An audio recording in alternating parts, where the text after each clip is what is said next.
എന്തിനാണ് ആലിലെ പോലെ വിറയ്ക്കുന്ന ആരിഫോ അല്ലെങ്കിൽ നമ്മുടെ മോദിജിക്കെതിരെ ഈ രാഹുൽ ഗാന്ധിയെ വഴിതെറ്റിക്കുന്ന വേണുഗോപാലോ പോണത്?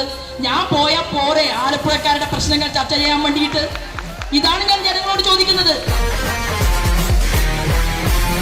ശോഭാ സുരേന്ദ്രനെ ഈ മണ്ണിൽ നിന്ന് നിങ്ങൾ വലിയ ഭൂരിപക്ഷത്തോടെ വിജയിപ്പിച്ച് പാർലമെന്റിലേക്ക് അയച്ചാൽ ഉജ്ജ്വലയായിട്ടുള്ള ഒരു വനിതാ ക്യാബിനറ്റ് മന്ത്രി നമുക്ക് സ്വന്തമായിരിക്കുമെന്നുള്ള കാര്യത്തിൽ യാതൊരു സംശയവും വേണ്ട.